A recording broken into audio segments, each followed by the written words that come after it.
What's going on YouTube? This is Austin here from Austin Dakota coming at you again with another video for you guys tonight. And tonight we are continuing on my CD collection. This is part 2 of my CD collection. Part 1 I did a few days back. Check out that video when it goes up. I will have it out in just within the next few minutes. This part has a lot of CDs in it, so we're not going to get to every single CD that I have in this box for this part. We'll probably get through just several.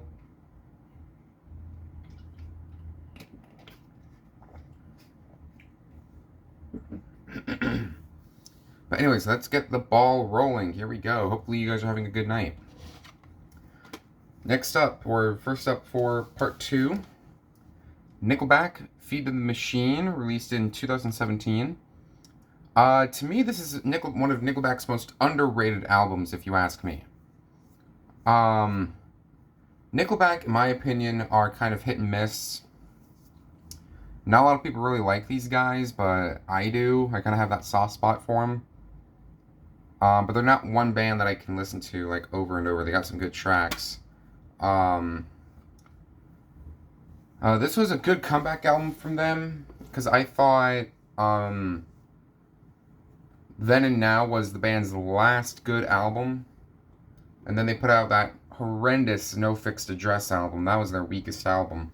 But then they came back with this in 2017, and it's great. I love it. Singles off the album are Feed the Machine, Song on Fire, and Must Be Nice. Feed the Machine and Song on Fire both have videos for, and they're both great songs. But my favorite track off here, I'd have to say, is For the River, easily. So check out this album if you haven't already. Nickelback, Feed the Machine, released in 2017.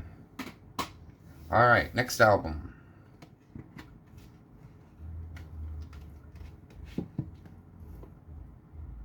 Megadeth, with their third album, So Far So Good So What. This came out in 1988, 2 years after Peace Sells. I'll say now I have Peace Sells in this box. I don't know if we'll get to it yet. I don't know if we'll get to it or not, but if we don't, next video we will. But yeah, So Far So Good So What. Very good album in my opinion.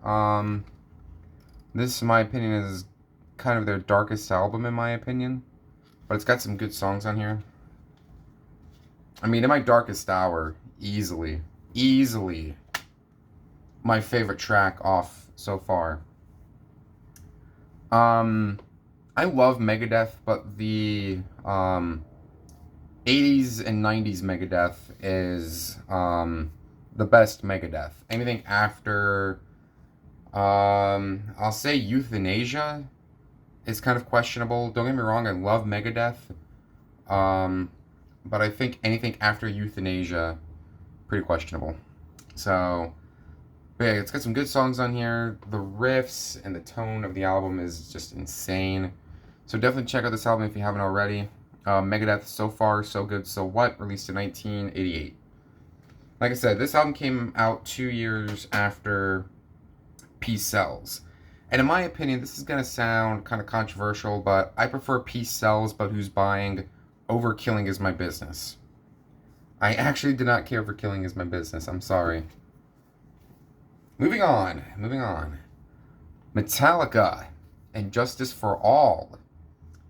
This came out in 1990, I believe. 1989. I don't know. There's no release date on here, but one of Metallica's best albums, in my opinion. This, to me, was James at his angriest, in my opinion. Freaking heavy songs on here.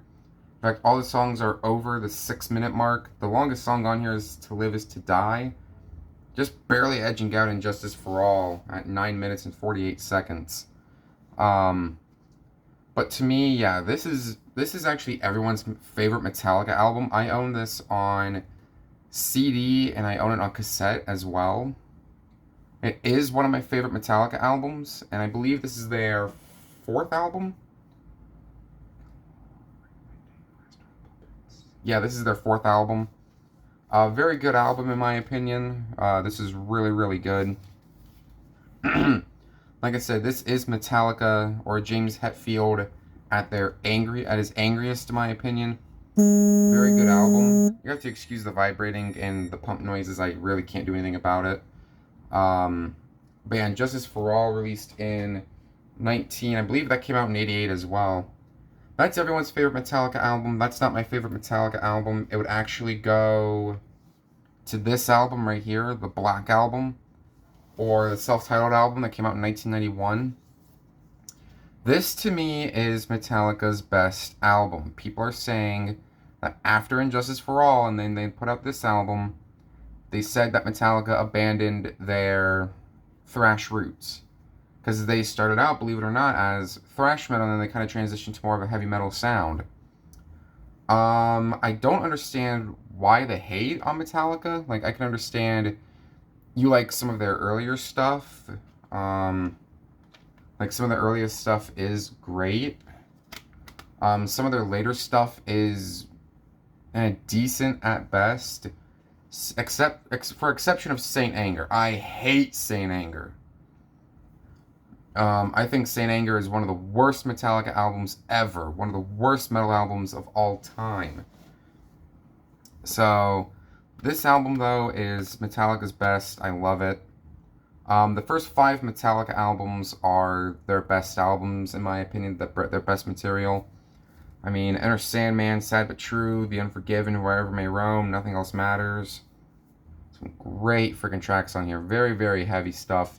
Love this album, Metallica, the Black Album, aka self-titled, released in 1991. Very good stuff. Now we're going into some Ozzy Osbourne. I'm a big, big Ozzy Osbourne fan. I have my favorite Ozzy album. It's in here, trust me. But hopefully we'll get to it. Show this one. Ozzy Osbourne, second album, Diary of a Madman, released in 1981. 81, I think. Yeah, in 1981.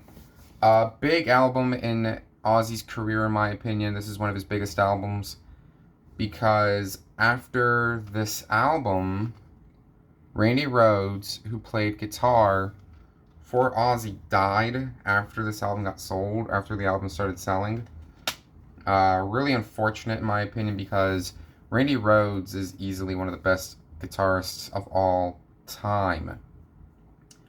Love Randy Rhoads. Loved him on the first 2 albums, which I have. I have Blizzard of Oz as well. You can tell, like I said, I'm a big Ozzy fan. But yeah, Diary of a Madman, released in 1981. I mean, Over the Mountain, You Can't Kill Rock and Roll, Little Dolls, Sato, frickin', great stuff, man. Check out Diary of a Madman if you haven't already. If you're a fan of early Ozzy Osbourne, like I am. Early Ozzy Osbourne is the best Ozzy Osbourne, in my opinion. I think anything after No More Tears is good, except for the exception of Black Rain. I think Black Rain is underrated, which I do have. And to me, I think Black Rain was like the last good Ozzy album until Patient Number 9.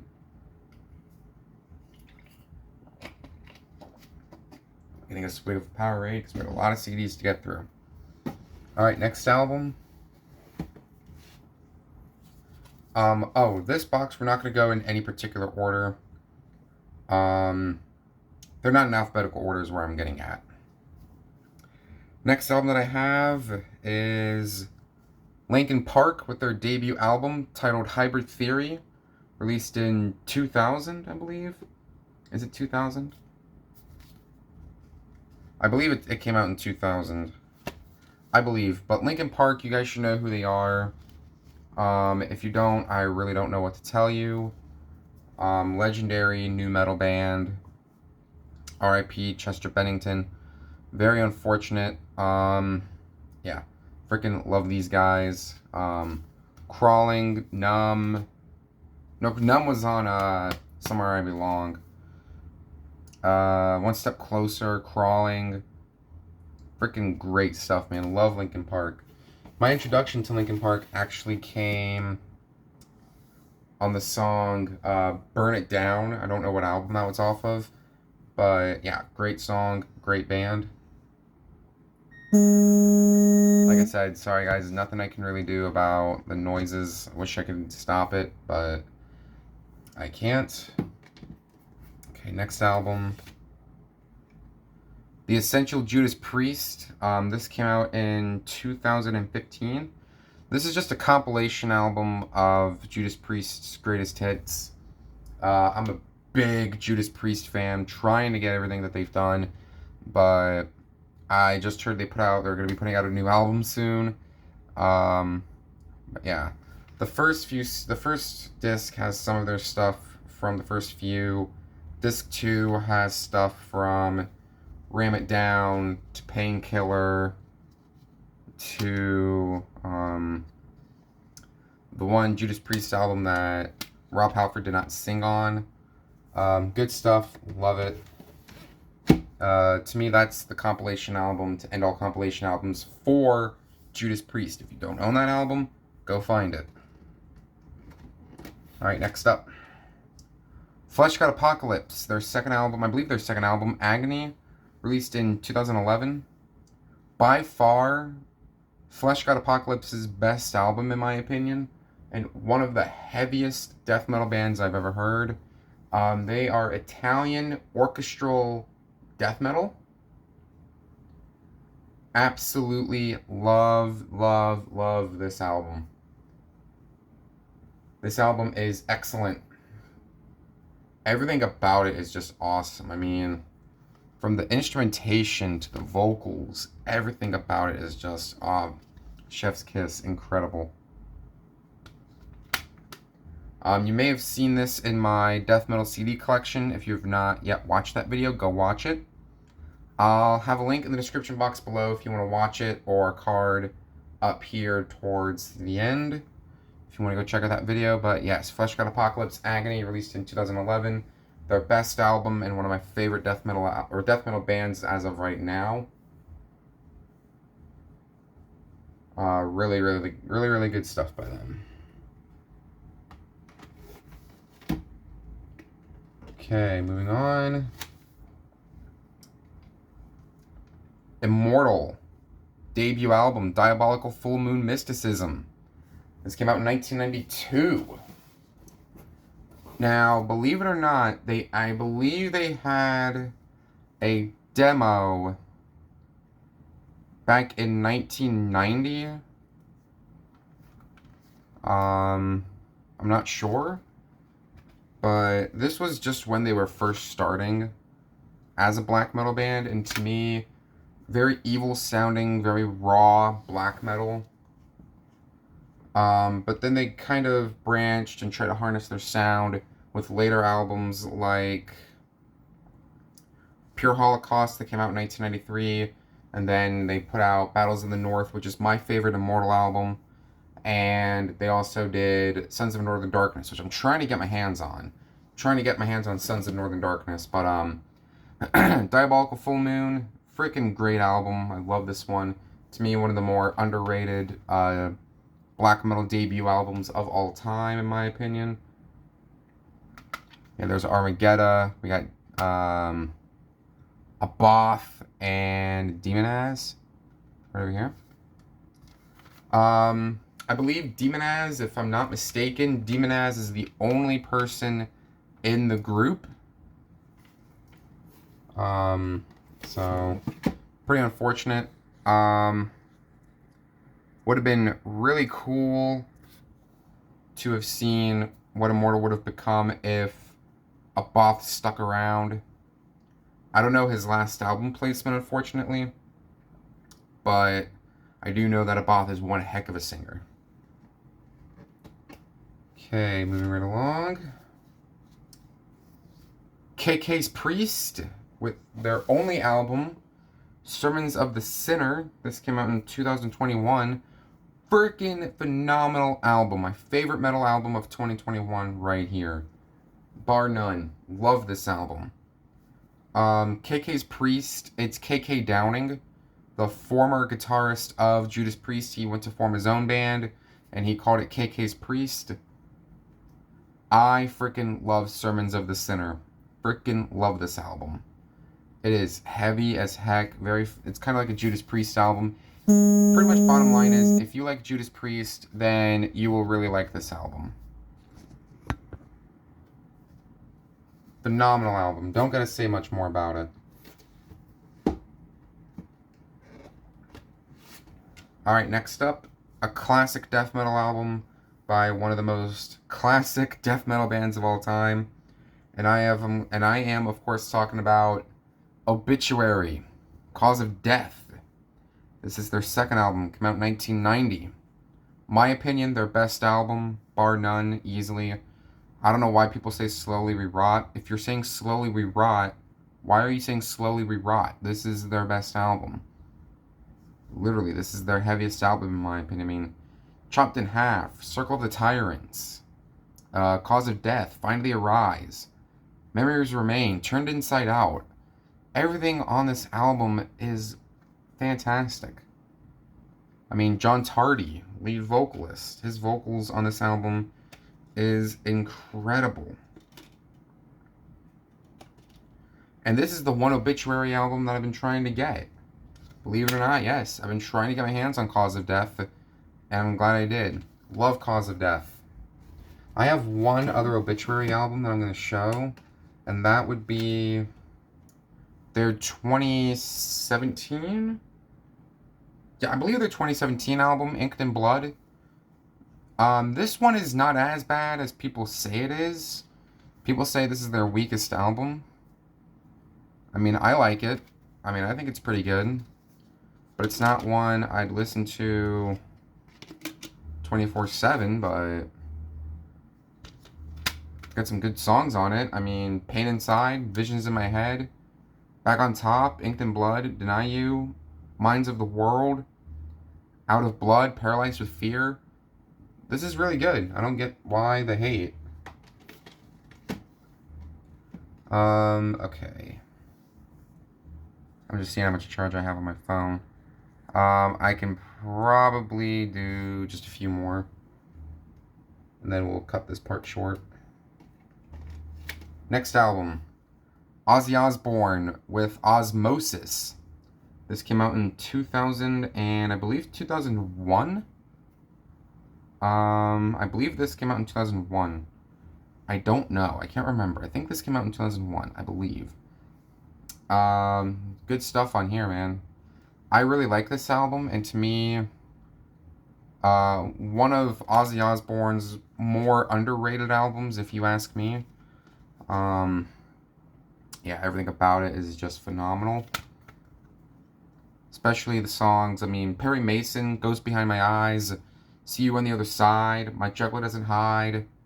Awesome, awesome album by Ozzy Osbourne. Really like this one a lot. Instrumentation is fantastic. Ozzy is just great on it. And believe it or not, the reissue executive producer of this album, Bruce Dickinson, lead singer of Iron Maiden. You guys should know who he is, and you guys should know who Iron Maiden is. If you don't know who Iron Maiden is, I seriously don't know what to tell you. Like, literally, I really don't. Next up, this is Ozzy's 2007 album. 2007, I believe. I believe this came out in 2007. Black Rain. To me, this is Ozzy's most underrated album, if you ask me. One of Ozzy's underrated albums, and to me, the last good Ozzy Osbourne album until Patient Number 9. Okay, Ordinary Man. I liked Ordinary Man, but to me, it just wasn't early Ozzy. I kind of wanted Ozzy to go back to the 80s and 90s roots. But I mean, not every album's going to be perfect. I can get that. I can understand it. But yes, Black Rain is really good. There's some good songs on here. I Don't Want to Stop, Black Rain, The Almighty Dollar, Civilize the Universe, Countdown's Begun. Some of my favorite tracks off the album. Really good, but to me, in my opinion, there was just too many ballads on here. I don't mind Ozzy doing a ballad every now and then. I think his best ballad goes to No More Tears, but yeah, this was a good album. I liked it. Not one of Ozzy's best, but not his worst. I'd say his worst would go to Undercover. Alright, next album. This one, oh boy, get ready for this one.